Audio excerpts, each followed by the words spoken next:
नाज़रीन, अव्हांखे ख़बर ॾियूं त मुल्क में बिजली जी तारीख़ी ब्रेकडाउन खां पोइ बहाली वारो ऑपरेशन जारी आहे। मुख़्तलिफ़ शहरनि में बिजली जुज़वी तौर बहाल कई वई आहे। ब्रेकडाउन खे 24 कलाक खां वधीक वक़्तु गुज़रण बावजूद अक्सर हंधनि ते बिजली मुकमिल तौर ते बहाल न थी सघी आहे। अव्हांखे ॿुधायूं त बिजली बहाल न थियण करे रहवासी ॾुखियाईनि खे मुंहुं ॾियण ते मजबूर आहिनि। कराची जे नाथ नाज़माबाद, फीडल बी एरिया, गुलिस्तान जोहर ऐं गुलशन इकबाल जे मुख़्तलिफ़ इलाइक़नि में बिजली फ़राहमी बंदि आहे। अव्हांखे अपडेट कयूं त बलूचिस्तान में भी बिजली काल खां मुअतल आहे। तवानाई वारी वज़ारत पारां मुल्क जे समूरनि ग्रिड स्टेशन्स ते बिजली बहाल थियण जी दावा कई वई आहे।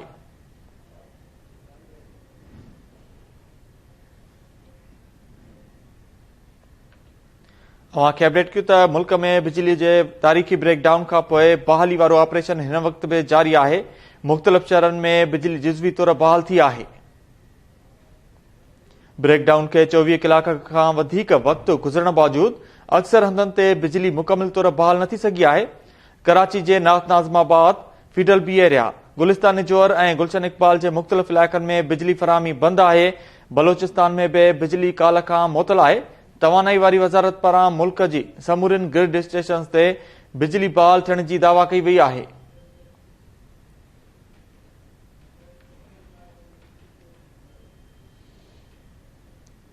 अव्हांखे अपडेट कयूं त मुल्क में बिजली जे तारीख़ी ब्रेकडाउन खां पोइ बहाली वारो ऑपरेशन जारी आहे। मुख़्तलिफ़ शहरनि में बिजली जुज़वी तौर बहाल थी आहे। ब्रेकडाउन के 24 कलाक खां वधीक वक़्तु गुज़रण बावजूद अक्सर हंधनि ते बिजली मुकमिल तौर बहाल न थी सघी आहे। कराची जे नाथ नाज़माबाद, फीडल बी एरिया ऐं गुलशन इकबाल जे मुख़्तलिफ़ इलाइक़नि में बिजली फ़राहमी बंदि आहे। बलूचिस्तान में भी बिजली काल खां मुअतल आहे। तवानाई वारी वज़ारत पारां मुल्क जे समूरनि ग्रिड स्टेशन्स ते बिजली बहाल थियण जी दावा कई वई आहे।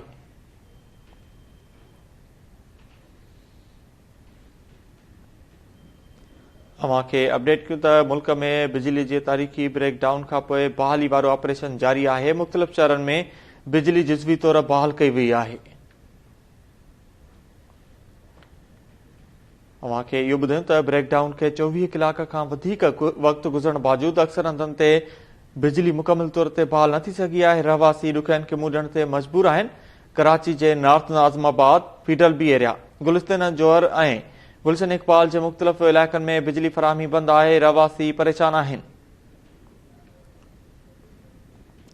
बलूचिस्तान में भी बिजली काल खां मुअतल आहे। तवानाई वारी वज़ारत पारां मुल्क जी समूरनि ग्रिड स्टेशन्स ते बिजली बहाल थियण जी दावा कई वई आहे।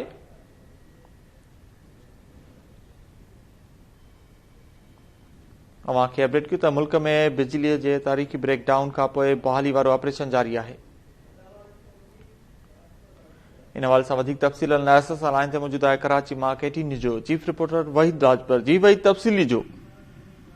जी वफ़ाक़ी वज़ीर तवानाई पुरम दस्तगीर तरफ़ां सॼे मुल्क में बिजली बहाल करण जी दावा कई वई आहे, पर कराची जेको इलेक्ट्रिक जा जेके साफ़ीन आहिनि उनखे बिजली फ़राहमी अञा ताईं उहा न थी सघी आहे। शहर जे अक्सर जेके इलाइक़नि में आहे उहो बिजली जी अदम बहाली वारी इलाइक़नि जी निशानदेही उहा जेको शुरू थी वई आहे। क्लिफ्टन, DHA जा जेके केतिरा इलाइक़ा आहिनि उनमें अञा ताईं बिजली उहा बहाल न थी सघी आहे। राति देर सां क्लिफ्टन ऐं DHA में बिजली बहाल कई वई। सुबुह सवेर वरी ॿीहर ई उहा बिजली जेको हिन वक़्तु बंदि आहे। गुलशन हदीद, फैज़ 1 में इलाइक़नि में बिजली अञा ताईं बहाल न थी सघी आहे। सचलगोठ, भटैयाबाद समेत ॿिया जेके इलाइक़ा आहिनि, गाज़ीगोठ, नार्थ कराची, गुलशन इकबाल, 13 ॾींहं सिंध मुस्लिम हाउसिंग सोसाइटी में भी अञा ताईं बिजली जेको आहे उहा बहाल न थी सघी आहे। गुलशन इकबाल ब्लॉक 6, 7 ऐं ॿियनि इलाइक़नि में गुलिस्तान जोहर समेत नाज़माबाद, न्यू कराची ऐं ॿिया जेके इलाइक़ा आहिनि उनमें अञा ताईं बिजली बहाल न थी आहे। गुलज़ार हिजरी, सदर, लियारी समेत ॿिया जेके ओल्ड एरिया कराची जा आहिनि उनमें बि अञा ताईं बिजली जेको आहे बहाल न थी सघी आहे। हिन वक़्तु जेके अक्सर इलाइक़ा आहिनि उते जेको आहे बहाली कराची जा जेके आहिनि उते बिजली जेकी सप्लाई आहे उहा अञा ताईं बहाल न थी सघी आहे। DHA समेत जेके ॿिया पोश एरियाज़ आहिनि राति देर सां उते बिजली जी सप्लाई आहे उहा बहाल थी, पर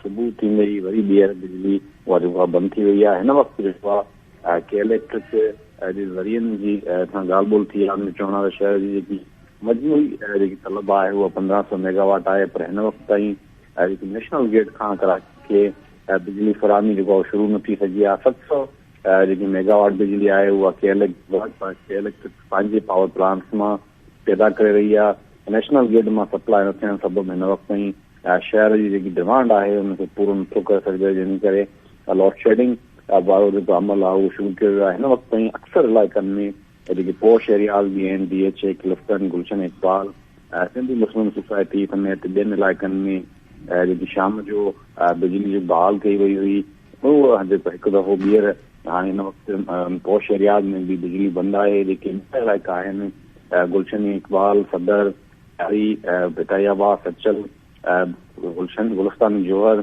समेत ॿिया जेके इलाइक़ा आहिनि, गुलशन हबीब, उते राति खां वठी अञा ताईं बिजली बहाल न थी सघी आहे। जी, वॾी महिरबानी अपडेट करण लाइ वहीद राजपर।